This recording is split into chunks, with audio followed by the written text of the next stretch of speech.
Hey folks, it's Blue here from Blue Bears Games, and for this week's video, I am stepping away from Commander content so I can show you my latest $20 60 card budget battle brew that I'm calling Ever Vigilant. Before I get to today's video, I want to first take a moment to ask for your help in supporting my channel. The easiest and cheapest ways to show your support are by liking my videos, subscribing to the channel if you haven't yet, sharing any of my content on your socials, and or by watching some of my many other videos that I've created over the years. Additionally, you can support the channel by purchasing super thanks, channel memberships, decks that you may have seen on the channel directly from me on the Blue Bears Games Facebook page, and or visiting our sponsor, Arcane Fortress, by using the link that just popped up at the top of your screen and purchasing any of their amazing gaming supplies from them. By using that link specifically, you should receive a 5% discount store-wide. And finally, the last thing you can possibly do to help the channel out is through donations of extra cards that you may have just lying around. Even your bulkiest of bulk will help immensely, so if you'd like to donate to the channel, please message me on the Blue Bears Games Facebook page or email me at bluebearsgames@gmail.com and we can discuss the logistics of how. Anything you can do to help support my small channel is greatly appreciated, and I thank you for it. Now, with that out of the way, let's begin. So there's a short story as to why this week's content will be a 60 card deck build video and not Commander content as I had originally planned. I had a dinosaur type of commander build request that I completed and had ready to go for this week, but the person who ordered it decided to make a quite significant change to the direction of the build. Sadly, that meant that what I had done was no longer valid and the video couldn't be made. If you're watching this video, however, that means you're interested in this build, so I'll go over all of that in more detail in that video if and when it gets made. So now let's talk about Ever Vigilant. The premise of the deck, if you couldn't tell by the name, is Vigilance. You know, the ability that says attacking doesn't cause this creature to tap. Vigilance makes it so you can attack without too many consequences. I guess you could say this is a typo deck of sorts, except instead of a creature type being the focus, it's the ability that all the creatures share that ties them together. There's also a small sub-theme of Llifegain as well, and is all tied to one creature specifically. That creature is actually what inspired this build in the first place. I believe I've set the stage well enough, so let's just jump right in and I'll show you how I built my newest $20 budget battle brew called Ever Vigilant. Alrighty, so this deck is broken up into 4 sections. We have the biggest section, which is creatures, because this is a creature-based deck. We have the enchantments, which is the second biggest section, because there are some control aspects to it. There are the instants, which is obviously going to be the least amount of cards here, just for a little bit of extra oomph. And then, of course, we have the lands. So I'll start off by showing you the creatures. They start off with Unholy Officiant, which is a 1 to cast, 1/2 with Vigilance, and an ability that for each 5 you put into it, so it's 1 white and 4, you can put a +1/+1 counter on it. I don't know about you, but if you've been playing long enough, you know how power crept that is. 1/1s for 1 used to be the norm way back in 93, 94. Now we get 1 to cast 1/2s with 2 abilities. I remember the days of a 1/1 with banding being the big, like, oh wow, that's, a lot of stuff on a 1 to cast. Nope, we've got this now. So I've got a play set of those, and remember, the premise of this deck starts with Vigilance. I was going to do a sub-theme on top of the Llifegain sub-theme of +1/+1 counters, but that just seems like a little too much to do. So Unholy Efficient made the cut because it's just really efficient. The first rare, because there are 4 rares, one of them being a special one, this is the special one because it's a foil, is Speaker of the Heavens. This is a 1 to cast 1/1 with Vigilance, Lifelink, and an ability that you can tap it to create a 4/4 white angel creature token with flying, but you can only do that if you have 7 more life than your starting life total. In this format, you're going to start with 20, so you would have to have 27 life or more to be able to do it, which is why the extra little sub-theme of Llifegain is in here, but that was actually just a coincidence because I'll show you the card that this whole deck was based around in a minute. Again, another 1 to cast 1/1 that has way more abilities than what they used to have. The next play set of creatures is Vernardi Shieldmate, which is a hybrid 1 green or 1 white and 1, so 2 mana total, for a 2/2 with just Vigilance. It fits the theme of the deck. It's easier to cast because it has the hybrid mana, so it doesn't matter what you have in play. It just fits the deck very well. So again, a play set of those. The next creature is Faithful Watchdog. This one is 1 green and 1 white for a 0/0 dog with vigilance, and when it enters play, it enters with 3+1/+1 counters. So in essence, it's a 2 to cast 3/3.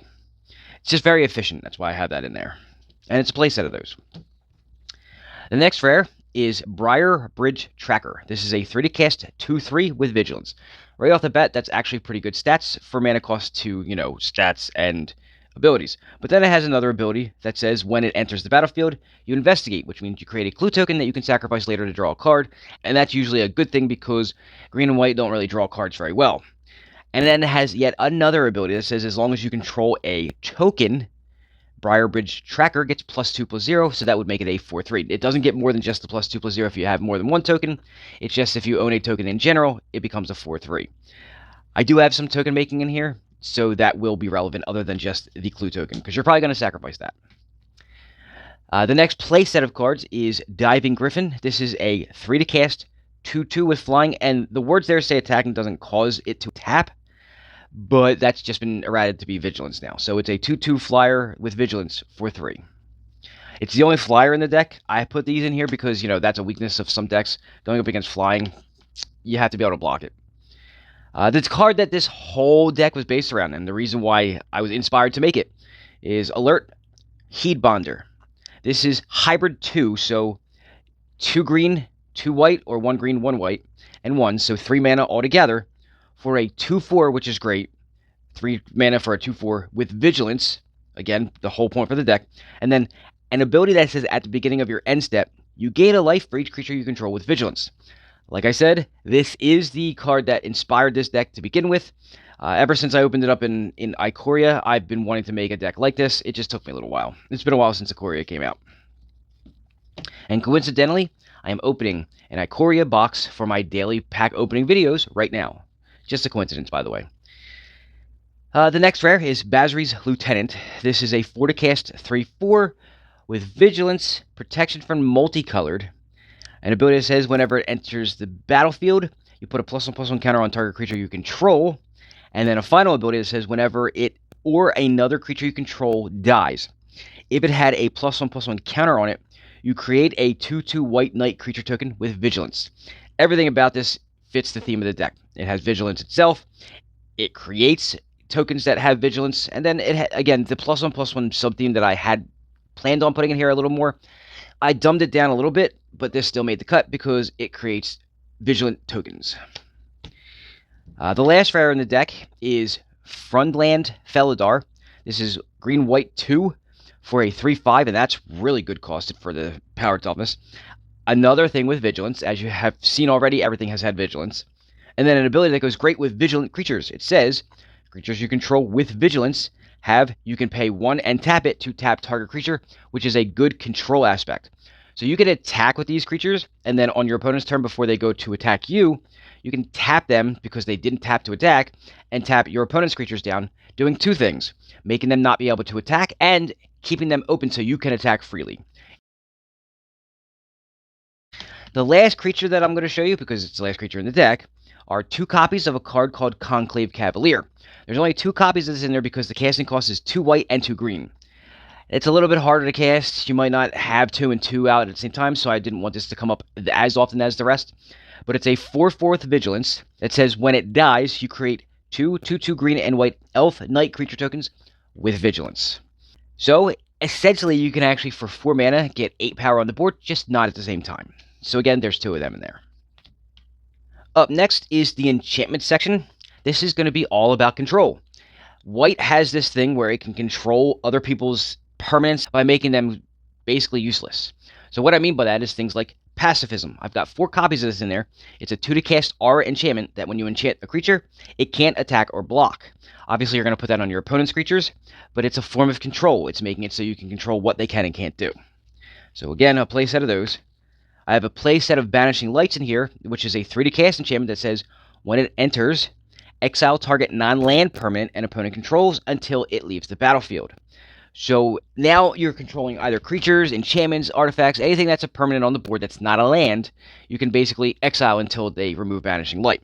It's a little bit more control, and it's a little bit better than a pacifism because you can get rid of something that may have a static ability that you can't do anything with, where pacifism won't stop that. This will. And then the last enchantment is, again, a play set of a card that does control stuff. It's called Intercessor's Arrest. This is a 3 to cast aura enchantment that you enchant a permanent, and now that permanent can't attack, it can't block, it can't crew vehicles, and its activated abilities can't be activated unless they are mana abilities. So it still doesn't take out anything that is a static ability, but it does stop activated abilities. A little bit better than pacifism, which is why it costs 1 more mana, but it's still not as good as the Banishing Light because it doesn't get rid of the static abilities. But it's still a control, and it still is helpful. And I got a play set of those. This should help, along with the other 2 enchantments, to be able to have you attack freely, which is the whole point of the deck. The last 2 cards that are not lands in the deck are 2 instants, and they are Pledge of Unity. This is a 3 to cast instant that says you put a +1/+1 counter on each creature you control, and you gain 1 life for each creature you control. So a little bit of buffing for your creatures. I didn't have anything in here like an overrun effect or anything like that, which probably could go in here, but it just had a very heavy mana cost. It's not Commander where you're going to have a lot of turns, so I wanted something that was a little bit cheaper to cast that still buffed your guys, and, you know, the gain life aspect is always nice because it'll help keep you alive.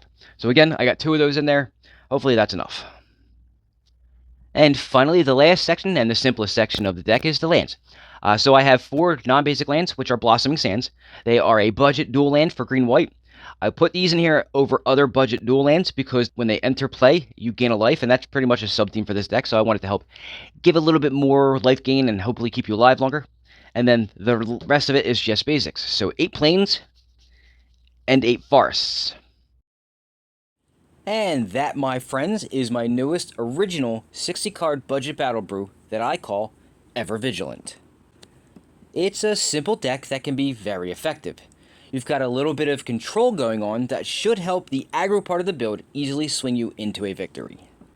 I particularly like the synergy Friendland Feldar has with the rest of the creatures. It turns them from beatsticks into control pieces that help themselves accomplish the goal of attacking for the win. I'll reiterate that the whole deck was inspired by Alert Heatbonder and is meant to just be a fun deck you can play with your friends on a casual game night of Magic when you get tired of playing competitively or of playing Commander. So, what do you think? I'd love to hear your thoughts about my newest original budget battle brew in the comments. Well, my friends, that's all I've got for you this week. Thanks for watching, but if you're looking for more Magic-related content to watch, please browse through my channel, as I'm sure you'll find more of my videos that you'd enjoy. Before you head off, though, please smash that like button and subscribe to the channel if you haven't yet. This way you can be notified when I release new content, which I do every Friday, sometimes on Saturdays, and now occasionally on Mondays. Enjoy the rest of your weekend, and I'll see you all very soon.